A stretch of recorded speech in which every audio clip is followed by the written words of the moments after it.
Normally, I don't go right to the Treasury Secretary for a love affair, but this guy got his butt kicked so, it was, I'm not going to even try for a sports analogy. Give me a sports analogy where it was just a butt kicking. I'd say San Francisco, Houston yesterday, Yeah. sadly, was a serious butt kicking. Excuse me. Texas lost to San Francisco? Yeah. Mm-hmm. It's a dark day. Have we lost the state entirely? So just a butt stomping. Jack Lew, our Treasury Secretary, was on with Chris Wallace on Fox yesterday, and I've rarely heard a 5-minute interview where I thought all 5 minutes needs to be heard. Listen to this. But, Mr. Secretary, that is just not true. Congress has voted to raise the debt ceiling 53 times since 1978, more than half. 27 times it's been linked to something else. And among those items it's been linked to campaign finance reform, school prayer, and busing, and a nuclear freeze. What's unprecedented is not Congress tying strings. What's unprecedented is the president refusing to negotiate. Yeah, Chris, let me be clear. The president has always been looking for a way to negotiate, find that reasonable middle ground. Can we stop for a second? We gotta play the I montage. can't take this. Play the montage of the president saying, I will not negotiate. Can we please, for the love of Pete, how is it that we can get to a place in our country where the president has said over and over again, he's been looking for a way to negotiate. No, he's not looking for a way to negotiate. Over and over and over again, in speech after speech after speech, he and his surrogates are always saying, we're not going to negotiate. We're not going to negotiate. If you have that, do you have that audio? That. Yeah, I'm looking for it. Okay, if you don't have it, we'll play that. We'll come back to it. It's just somebody's got to set the record straight. Thank goodness. I want to thank you. I want to thank all of the affiliates. I want to thank you for listening. I want to thank the affiliates for doing their job every day. I want to thank the morning show hosts and the afternoon show hosts that are doing their job, that are going out and finding these things. I want to thank the radio stations for carrying this and the sponsors for having the courage of their convictions. But the truth is getting so lost now that most people don't even know how to recognize the truth. But it's really easy to refute. Here's one. The president he's been looking the whole time for a way to negotiate. I will not negotiate. The president won't negotiate. They whine the president won't negotiate with them. Yeah, and I think it's fair to say that the president will not negotiate. The president has made it clear he is not going to negotiate on the debt ceiling. The president won't negotiate. The president is always negotiating. There's nothing to negotiate with. There you go. Okay, there's your over deal. and over again. They have made it clear the president will not negotiate. He will not negotiate. Now, if he won't negotiate, here's his view of negotiating. You move, I won't. You move, I won't. Let me teach you there's two ways to negotiate. One is in a way that is, I think, the smart way to negotiate when you're buying a house or something. And I learned this from a billionaire friend of mine. His wife was looking for a house. And this is back in the 1960s. And his wife was looking for a house. And she wanted it up in the mountains. And he said, okay, I'll go with you. So he went up, and she's looking at this little plot of land and this little house. And they're just starting to sell these plots of lands up in the mountains of Utah. This is before there were any ski resorts or anything.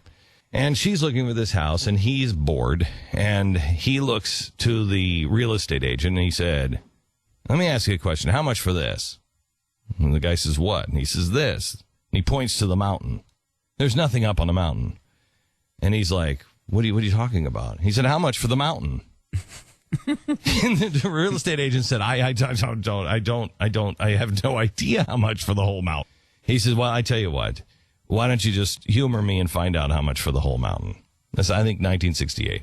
The guy calls up, and he calls back, and he says, okay, I talked to the owner.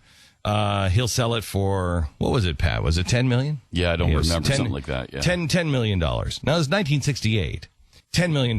He said, offer him $3 million. The real estate agent said, I'm not going to offer him $3 million. That's an insult. He said, offer him 3. Do you work for me? Do you work for him? Offer him 3. So he does. The guy calls back and he says he's really upset. You're never going to buy that land because you offered $3 million. It's 10. He said, okay, I understand. Would you like to make a counteroffer? Yeah, tell him to call me. So he calls. And the guy's upset. Do you know what this land is worth? He says, yes, I do. And that's why I'd like to pay you 3. The guy slams down the phone. 6 months later, because things change, 6 months later, the guy calls back and he says, okay, I tell you what, I'm not going to sell it to you for 3, but I'll sell it to you for 8. And my friend says, now see, this is the spirit of negotiation. This is great. I see that you're coming down. This is great. We can work on this. 3. The guy slams down the phone. 6 months goes by. He calls back. I'll offer it to you for 5. This is much better. 3. 6 months after that, my friend bought it for 3. Now, why would I tell you this story? I would tell you this story because this is the lesson that I learned from my billionaire friend. Never, ever want something so much that you'll pay more than what it's worth. It was worth 3. Anybody can attach any price to it, but it was worth 3. And I didn't want it that badly. If I didn't get it, it was no big deal. Well, that's one way of negotiating. And when you're negotiating for a house, that's the way to do it. Never negotiate. When we called Al Gore's people, we offered, what was it, like $250 million. Well, you know what? We'd like to talk to Al Gore about buying Current. $250 million. He will never sell it to you. We hung up the phone. Would he have sold it to us? Yes. Yes, because he sold it to Al Jazeera. He sold it to people who are oil barons. Or oil barons who he says is causing the end of the world. But we didn't want it that bad. It was worth $200 to $250 million. That's all it's worth. It's not worth any more than that. So it's worth $250 million. Okay, good. You say no. He's not interested. Fine. Now, the reason why I tell you this is because this is the game the president is playing. The president has a Secretary of Treasury who has come out last week, and he has said, and we'll play some more here from Jack Lew, he said that it would be catastrophic.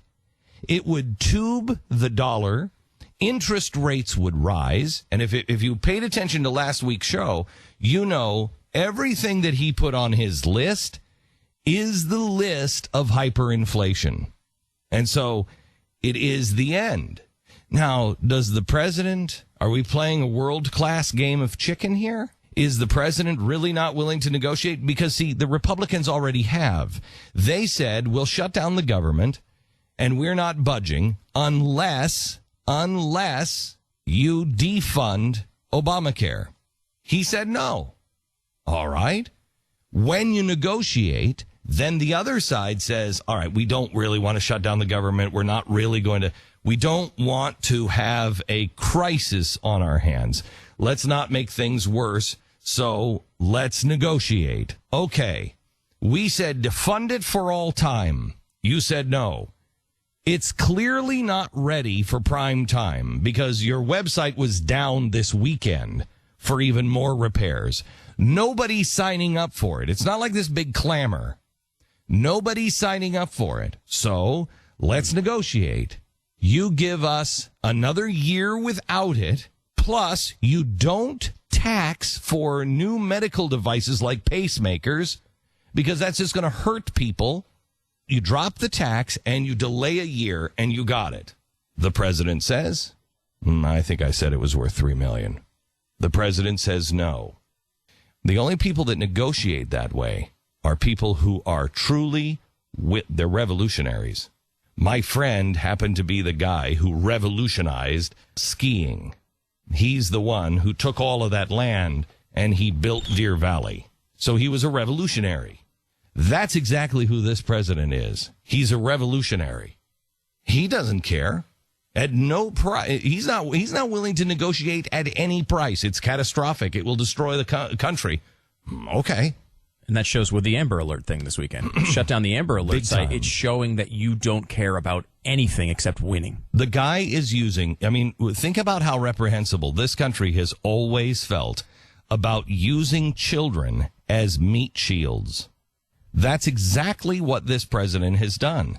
They have said, forget about the war on women. This is the war on children.